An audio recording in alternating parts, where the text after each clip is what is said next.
Welcome to the Trade Show podcast, the home for conversations with global leaders in the trade show and events business. Our show will bring you face to face with experts who speak about the possibilities and trajectories of this $50 billion industry. I'm your host Shubhanjan Sarkar, founder of PitchLink, the next generation visitor engagement platform where our mission is to make conversion easy. Welcome to this episode of the Trade Show podcast. Thank you for listening and your continued feedback. If you have suggestions or you want me to dig in with a specific guest, please write to me at shubhanjan@pitch.link or message me on LinkedIn. Both links available in the show notes. I'm very excited to begin the India-focused series of talks and to introduce you to our first guest in the series, Sooraj Dhawan, the President of Indian Exhibition Industry Association, IEIA, the national apex body representing the exhibitions industry in India, comprising of over 400 leading exhibition industry players, sectoral associations, and trade bodies. He is representing IEIA in the prestigious MICE board formed by the Ministry of Tourism, Government of India. India is the fastest growing exhibition market in the world. As per the latest UFI statistics, the growth of India has been remarkable. And this is due to good availability of exhibition venue infrastructure pan-India. And after COVID, while other markets have been slow to recover, India is now able to offer world-class venues.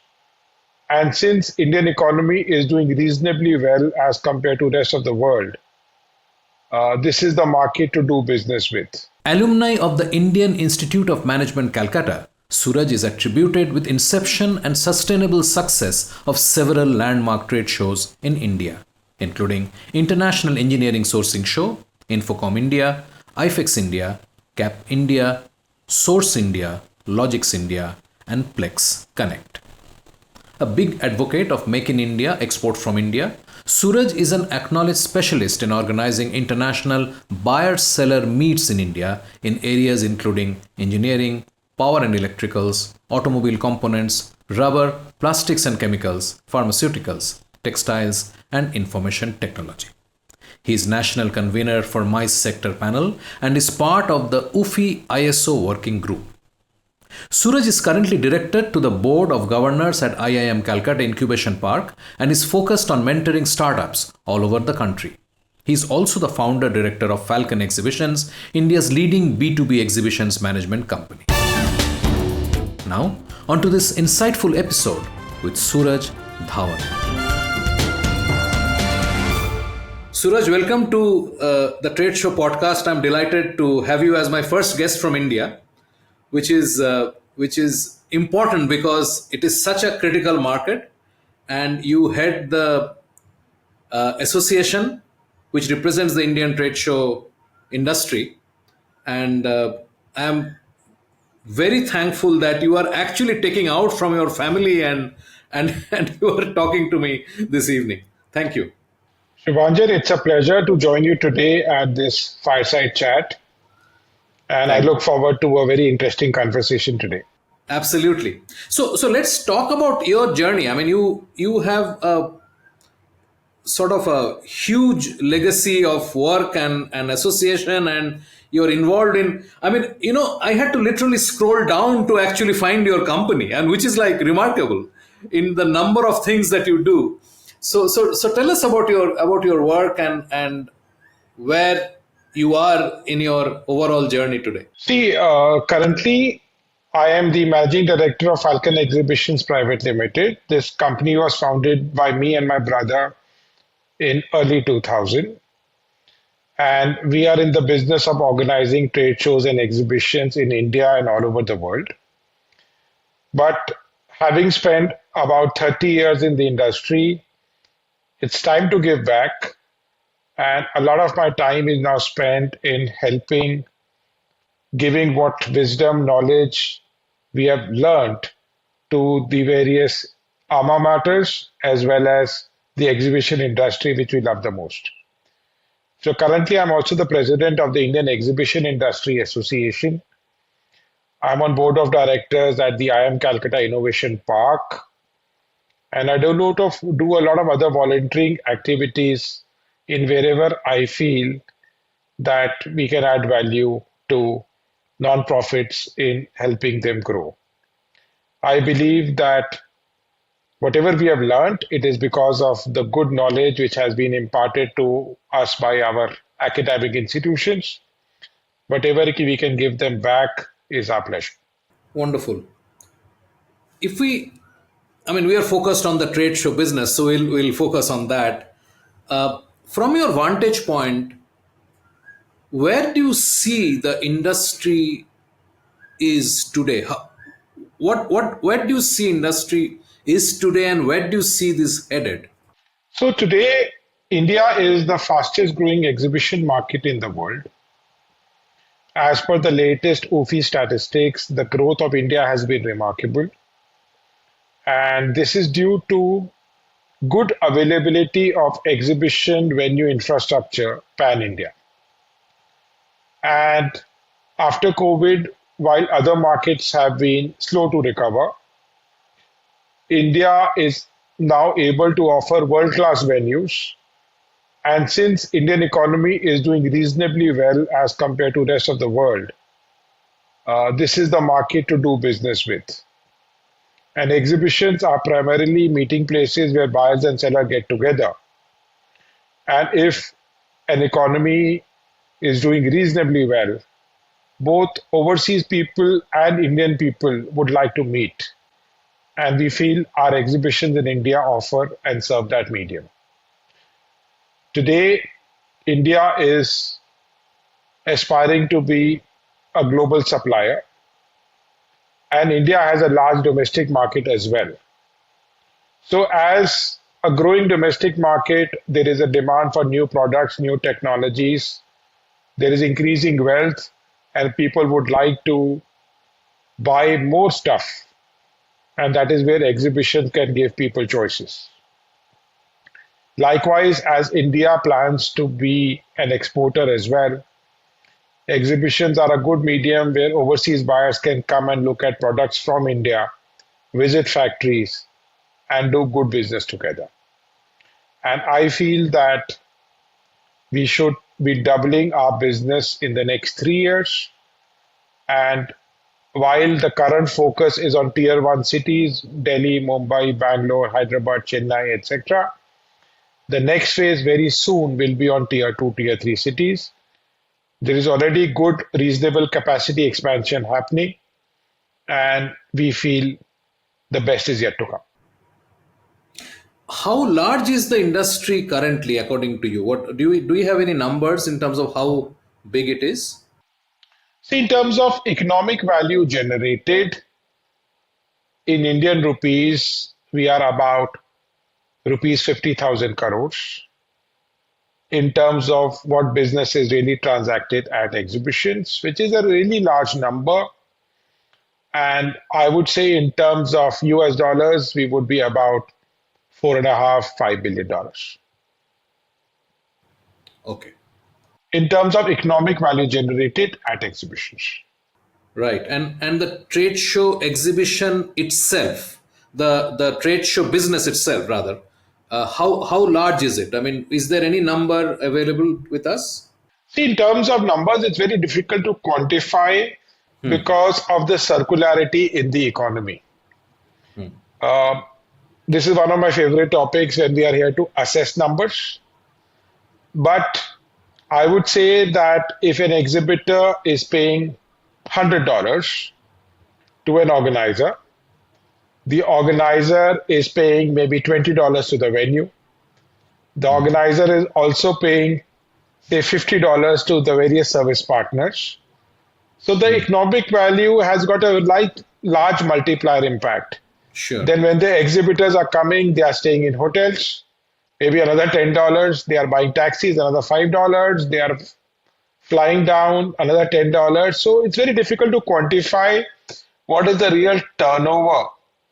But I feel that looking at the numbers, all our exhibition companies have recorded their highest ever turnovers in the last year. Likewise for all venues as well. Right, right. Do you see any specific sector actually leveraging the trade show business more than others, especially in the B2B space or government to government space? Today, India is having an aspirational desire to climb up the economic value chain. And I feel that there is no topic which is under addressed or over addressed. Each of the exhibition topics is having good demand for exhibitions. And we are not saying that there's a leader or a laggard in that. It is a very beautiful time to do exhibitions in India. Okay. And if we say, sort of segue into looking at conferences, which is sort of content heavy or typically driven by associations, do you see that also growing the way the B2B space is growing? See, the convention business in India is growing as well. Uh, During the COVID years, there was a major shift over to virtual conferences because people were hungry for knowledge. And now they have come back to physical structures, and it has created a lot of pent up demand. There are fantastic large convention centers which have come up in the last 5 years with a sitting capacity of up to 7,000, 8,000 people as well, which was not there in the past. True. So today, India is also bidding for global events of large data. There are cities in India which can give you 50,000 hotel rooms as well. So India is willing and able to offer good convention solutions as well. That's a very interesting thing because that was one of the questions I had for you. That when you look at uh, conventions and trade shows, there are obvious hubs all over the world, right? So if you go to US, for instance, you are looking at say Las Vegas or Chicago. If you're going to Canada, you're looking at Toronto and Vancouver. In towards the east, you're looking at Dubai. Further east, you're looking at Singapore, and so on, right? So these are all known hubs where international events are happening, not necessarily catering to the local economy. I mean, it's a obvious plus for us that we have a huge economy which can be catered to itself. So where do we actually stand vis-a-vis catering venues, which you spoke about, and what kind of industries are actually showing interest? So this is a very interesting question.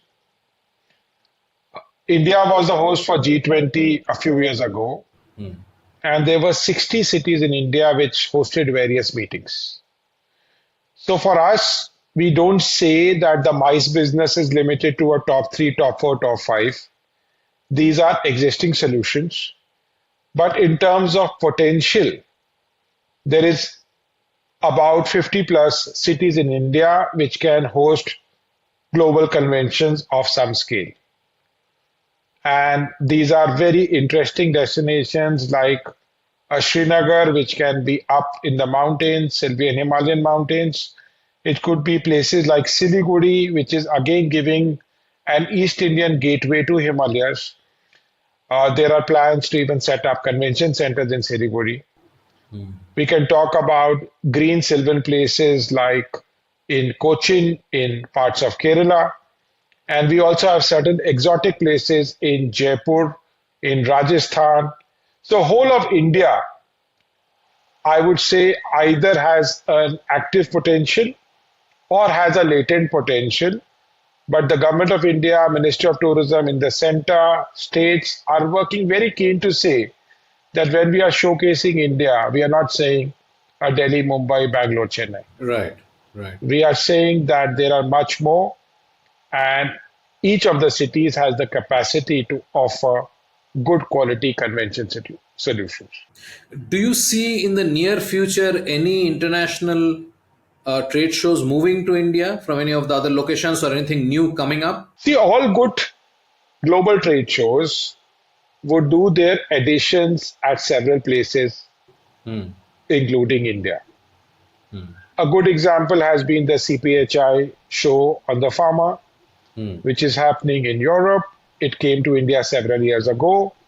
And so many of events like that, the global editions are now having their India editions. And I see this every time. Right. All the global exhibition organizers, all the messes are working towards bringing the Indian editions of their well established shows to India. Right. Do you see any area where we need to sort of uh, get our act to the global standards? I mean, whether it's logistics or whether it is manpower, do you see any work that needs to be done to both, obviously that will lift our own exhibitions as well, and also make us more attractive? Do you see any space where work is required? See, I feel that post COVID, the airline connectivity to India has suffered. And if we can have better connectivity, more flights to India, that would make flying to India easier and cheaper. Mm. We have our venue acts sorted.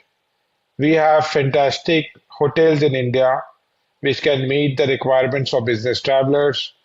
India's e-visa is the smoothest visa in the world today.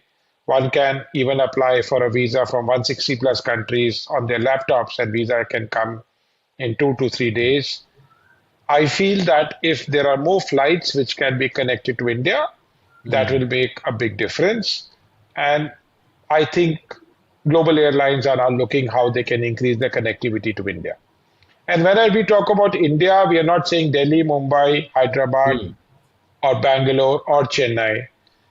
There are demands that why shouldn't people fly in from Coimbatore? Why people should not fly from Bhubaneswar, from Jaipur? Sure. So each of the MICE hubs are saying that when you are coming to India, we should be able to offer an international connection right in the same city. And a lot of good work is happening in that. Tell me, when you think of India, and as I said, I mean, you are looking at it from a extremely informed space. Uh, what type of innovations do you think are actually happening out of India, and what may be able to sort of come up, which will make the industry, I mean, which is growing at a faster pace? See, one big India advantage is that over the last 5 years, several fantastic new venues have come up. We see three large venues in Delhi, we see expansion in Chennai, we see expansion in Hyderabad, Bangalore, we see a world class venue having come up in Mumbai. So, what event and MICE and exhibition infrastructure India is offering to the world is absolutely modern and world class. And I think at this point of time, we have some headway on that. So when people are looking at our venues, they are pleasantly surprised that how IT savvy they are, how well planned they are. And we tell people that, look, you are having venues which are 50 years old, 40 years old, but our venues are less than 5 years old. So they have been kept, built up, keeping the modern requirements in mind, and you will always have a more pleasant experience. In terms of what area where India has also transformed is adaptation to technology. Today, event tech in India is supporting the physical exhibitions in a very formidable way. And since India always had an IT advantage, I think the physical exhibition and MICE industry is using it to see that both our exhibitors and visitors have a fantastic, seamless experience for planning, for during the show and post show activities, where I think we have a formidable edge today. Very interesting. I think that opens up one quick conversation about the tech space, event tech space in India. When you look globally, there are these big, you know, umbrella organizations like Cvent, which sort of dominates the conversation. They're sort of like the sales force of the sales side, right? Uh, do you see actually some Indian event tech company going and growing globally? We see a lot of that happening. Several of our registration tech companies are now happily bidding and successfully executing projects overseas. I see that happening from India to Singapore, India to Thailand, India to Dubai, India to Qatar, Bahrain. The next stop is Europe and US, and a lot of good work is already happening. Would you like to mention a few that you know? I mean, people or company. I'm not really. I'm agnostic. I'm not suggesting that you talk about one or the other. But some people you think are really thinking ahead and are in the cutting edge of this space. See, this is again, I would not like to mention names because my friends would say, why did you not mention my name? A lot of people who are going to listen to this, they know that how Indian registration companies are doing business in Thailand. They are doing business in Middle East and Europe and USA is exploration work has already started. And I can tell you that this work has happened because when people came to India and see how seamless was the work happening in the Indian exhibition, they said that why don't you offer our services for our other global editions? And happily, the servers are sitting here, the payment gateways are sitting here, work is happening here, it is seamless.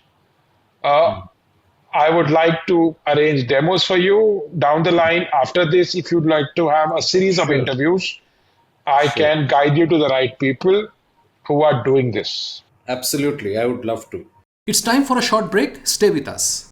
After the break, I am proud to say that with the Bureau of Indian Standards, our association, the Indian Exhibition Industry Association, has come up with standards on how to organize exhibitions. So India will have a BIS standard on organizing exhibitions. We have launched and successfully completed 2 editions of our exhibition training course. It's a 40-hour course called Professional Exhibition Management, where we have 27 modules taught over 5 days, done by industry professionals, where we are training young and aspiring exhibition professionals how they can get better. you are listening to a Bizcast audio original. Podcasting is one of the fastest growing content marketing avenues today. We can help you exploit this largely untapped marketing opportunity. We can craft your audio strategy and leverage the wide reach and easy streaming capability that smartphone penetration provides. It is powerful and personal. Talk to us to find out how podcasting can help you build your brand and reach out to target audiences. Welcome back. I'm Shubhanjan Sarkar, your host for the Trade Show podcast and founder of PitchLink, the visitor engagement platform. Let's dive right back into the episode. The other area which when I was talking to people both in India as well as overseas, one area, and this is a global problem, so I want your views on that. There is a serious shortage of people, professionals who understand what trade shows are and how trade shows actually help you do business. It's not just going and exhibiting, putting up a booth. I mean, that's a very broad stroke thought process, but there is a lot that has to be done to ensure ROI, and trained people who understand the space, understand the mechanics is under short supply all over the globe. What is the scenario in India? It's a very interesting question. And I'll tell you what we have been doing in the last 5 years. Sure. I'm proud to say that with the Bureau of Indian Standards, our association, the Indian Exhibition Industry Association, has come up with standards on how to organize exhibitions. So India will have a BIS standard on organizing exhibitions.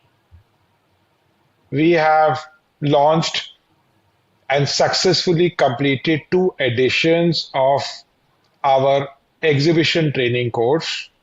It's a 40-hour course called Professional Exhibition Management, where we have 27 modules taught over 5 days, done by industry professionals, where we are training young and aspiring exhibition professionals how they can get better. And we have completed 2 editions. We are receiving requests from various countries from all over the world that can you do these courses for us. In the coming times, we are launching 3 more training courses. One training we are launching on the essentials of AI. We feel that people need to be taught how AI can be a formidable tool for the exhibition industry, how they can use them. Then we also realize that we have to entice younger people to enter the exhibition and MICE business. We are very soon launching a course on 40 hours of MICE essentials. This is primarily targeted towards people who are yet to pick up their first job. And this we would like to do. We are in discussions with universities and colleges where people who are looking at career options, we want to tell them that MICE industry could be a good career option for you. So that is again a very intense course which is being developed, which will be launched. In addition to that, we are thinking that we need to create certain modules on how sustainability should be encouraged. So we are going for another training master classes on sustainability, where we want to make a de-rigor for that. These are some of the things which are happening in India, and we feel that if anybody in the world would need our expertise, we would be happy to conduct these courses in different geographies as well. Wonderful. So, overall, you do not see the lack of manpower as a big issue. It is a major issue, and that is why we are planning that how we are going to cater to a future where as the number of events and exhibitions increase, we would need to have more senior management, more people on the floor, and this can only be done when the new gen of people would feel that they would like to do a job which is not on a computer but actually at a floor, actually going out and doing stuff. You touched upon an interesting point about actually two. I would like to dig in a bit. One is AI, the other is sustainability. And both of these are very big things globally, right? Uh, Sustainability in exhibitions and trade shows and use of AI. So let's sort of take one at a time. Uh, let's start with sustainability. Where do you see is the maximum impact that trade shows can have vis-a-vis making themselves sustainable? See, when we are talking about taking care of our environment, I feel that charity begins at home. If I can delve in a very Indian way to look at things, there are two things which are very dear to me. One is Prakriti and the other one is Karma. Prakriti is the mother nature, and whatever challenges, whatever things you will do to that, the nature of Prakriti is to regain the balance. It can create a very happy balance. It can create a very, very tough and difficult balance, but you would have to bear that. The Hindu philosophy of karma is you will get what you will reap. And if you are not understanding that how sustainability is nothing but karma and trying to say that Prakriti, our mother nature, will benefit after we follow sustainable practices, I think you are taking a very short-term view. Today, how the world is calculating carbon credits, the exhibition industry needs to be ready to say that this is how we are contributing. Things will change, but if we don't follow the sustainable practices, we would be losers in the long term. The key question is that what are the sustainable practices? It's very easy to do a 1 hour session on sustainability, but to say, what can I do to say that this is a sustainable practice is a matter of creating the ecosystem.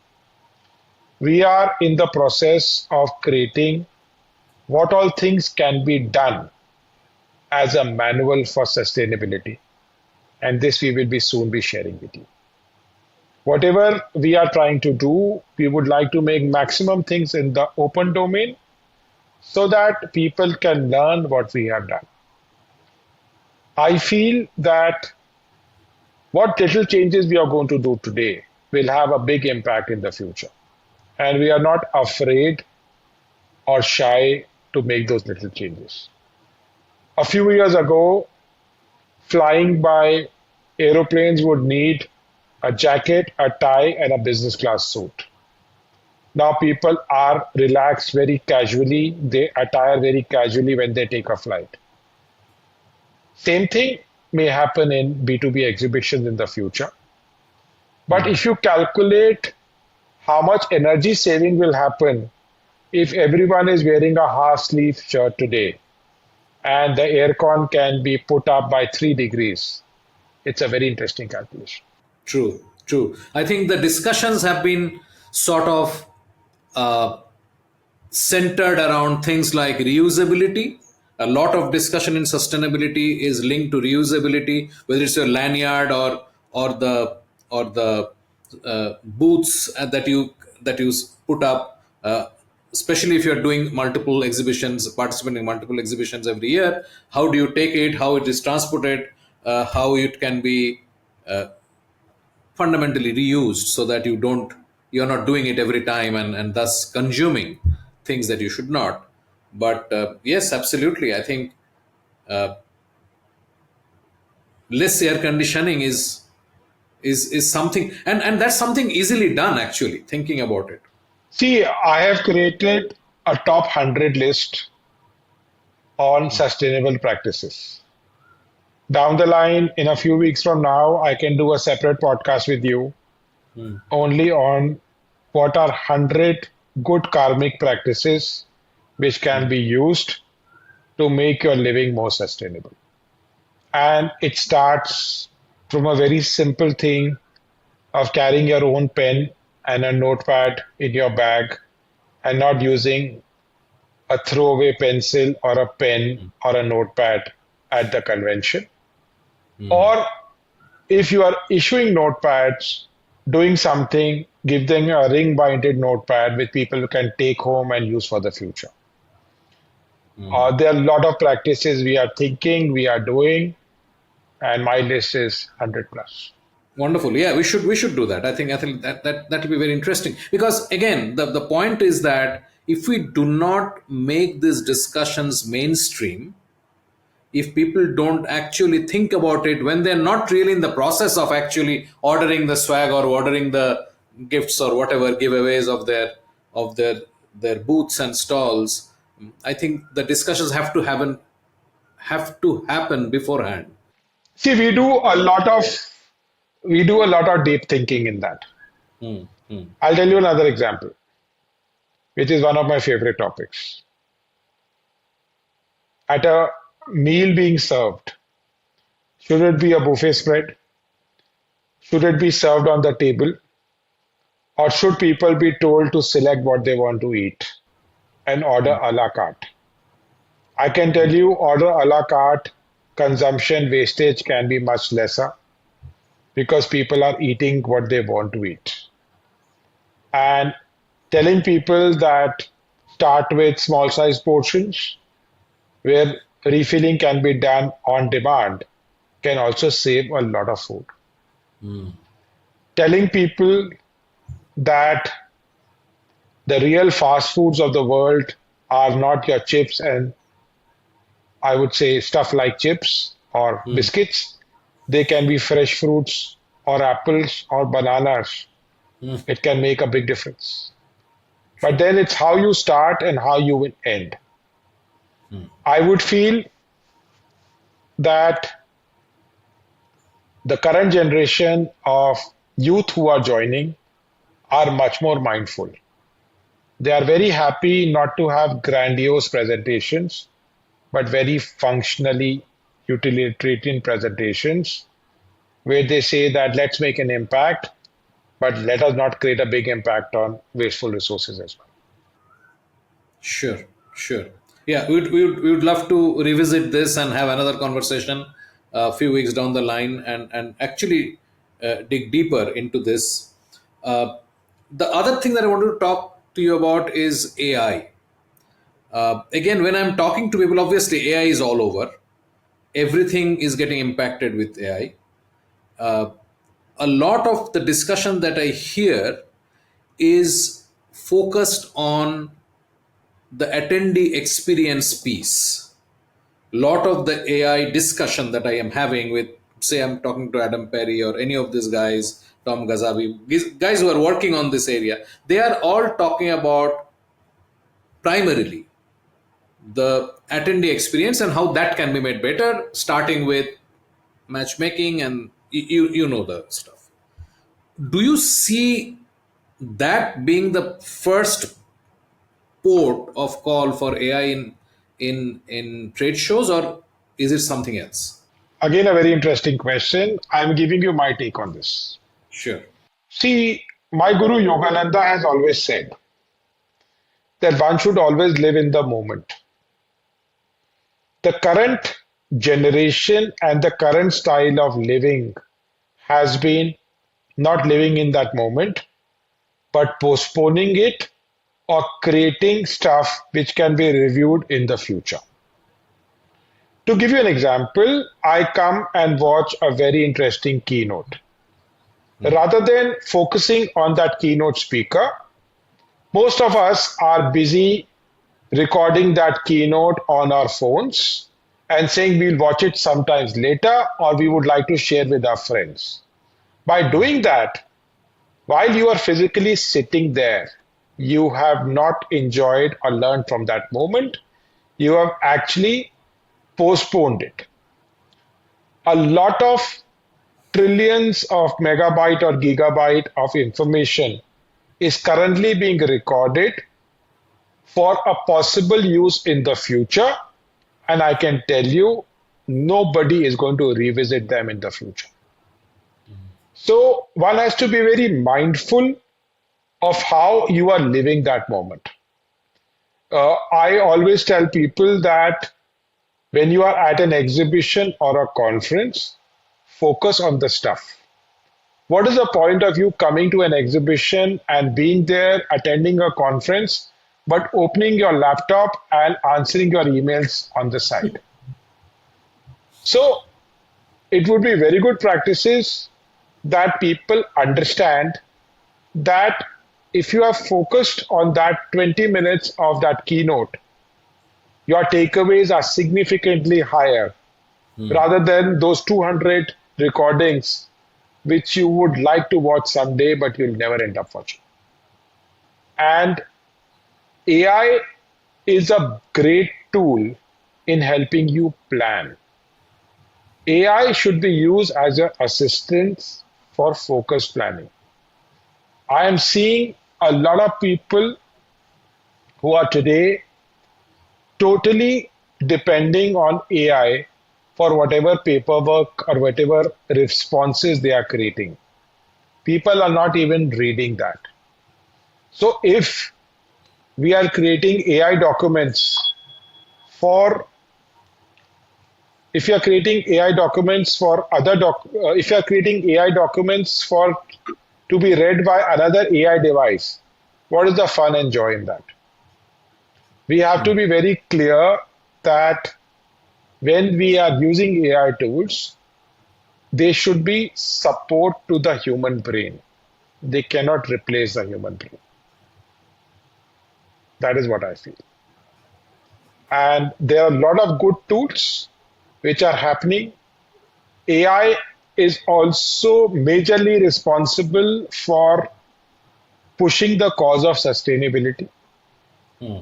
To give you an example, earlier to shoot a video ad, you may end up spending $500,000 for getting the props and the devices and the machines. But with proper use of AI, you can create the same experience without even going to a studio. So that is saving a lot of good cost, good money. But this is not the end. People who are creating those things are creating it for human experience. And human experiences are best served by being empathetic. They are being best served by being responsive.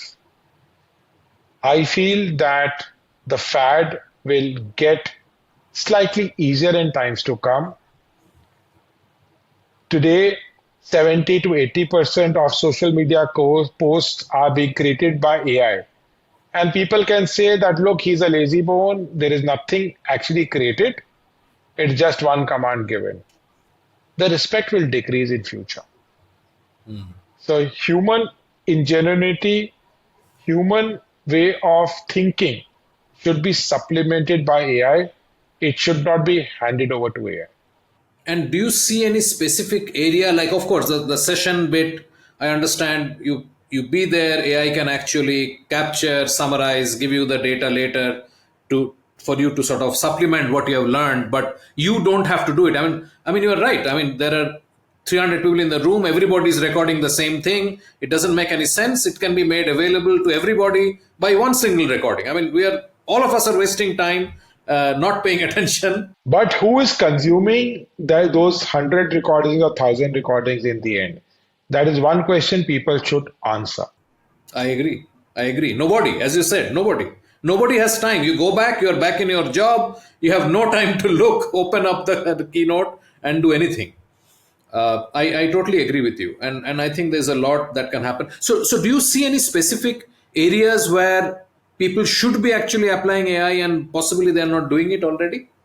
See, I feel that in social media, in terms of creative media, AI is a good strategic tool, but you cannot replace human thinking with AI. You should use AI for your insights, but you need to develop models yourself.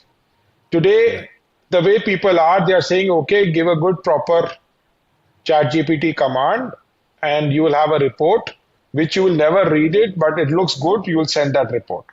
And somebody else would say, okay, I've got this report, I don't want to read it, let my AI tool summarize it.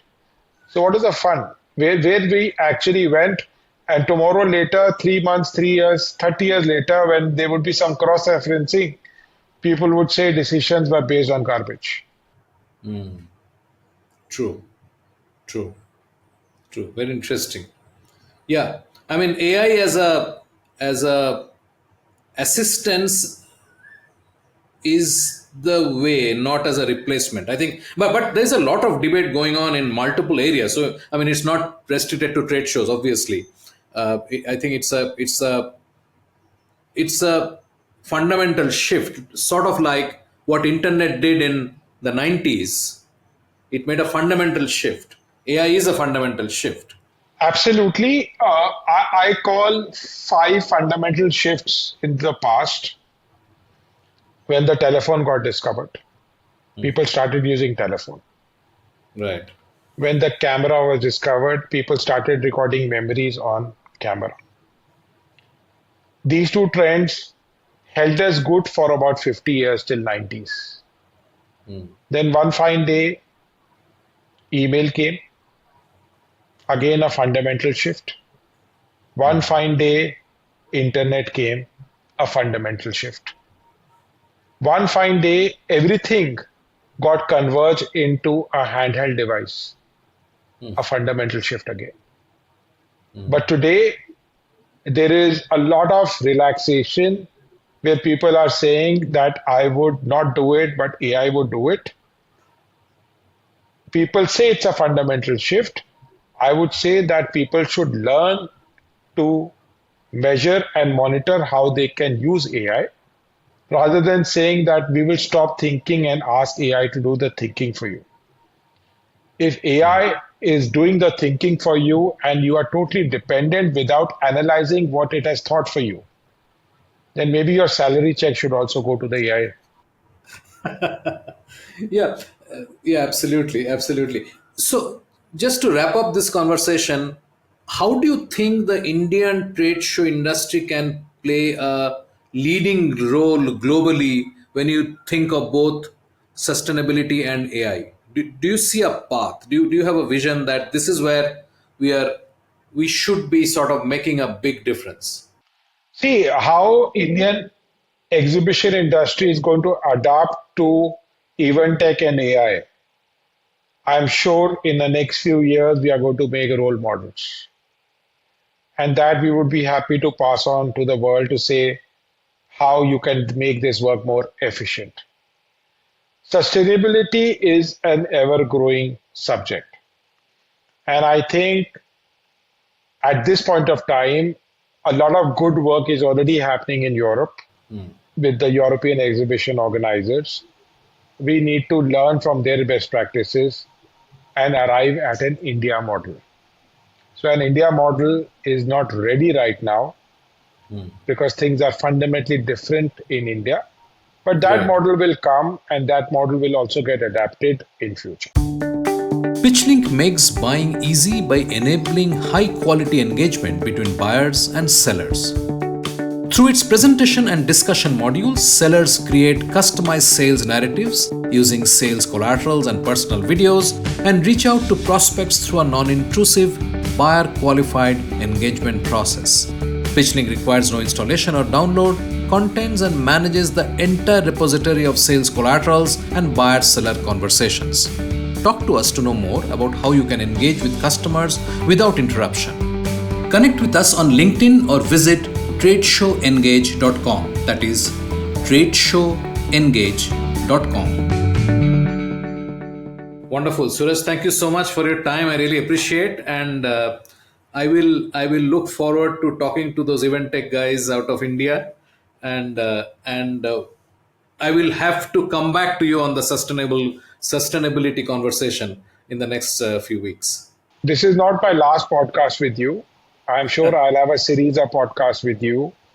And India is the country to look at this point of time in the world.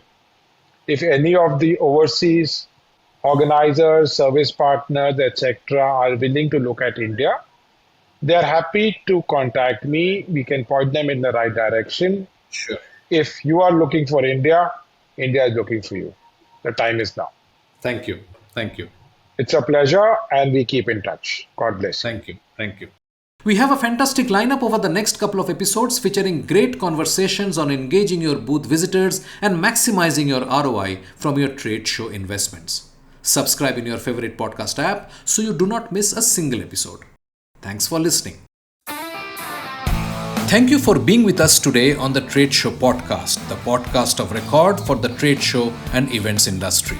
Here we talk to movers and shakers of the $50 billion trade show industry and identify ideas, challenges, tactics and strategies to leverage the first-party intent inherent in the trade show business. We hope this conversation helped inform and motivate as we all navigate a rapidly changing business environment. For us, these are enlightening conversations enriched with knowledge and expertise. We encourage you to go out and implement some of the ideas we discussed today. We hope to have you with us again in the next exciting episode of the Trade Show Podcast. If you liked what you heard, subscribe to the show in your favorite podcast platform like iTunes, Google Play, Spotify, or wherever else you get your podcast from, and give us a rating while you are at it. This is a Bizcast original podcast and is produced for PitchLink, the next generation visitor engagement platform where our mission is to make buying easy. Hosted by Shubhanjan Sarkar and produced by Rajiv Aditya. See you next time and have a wonderful day.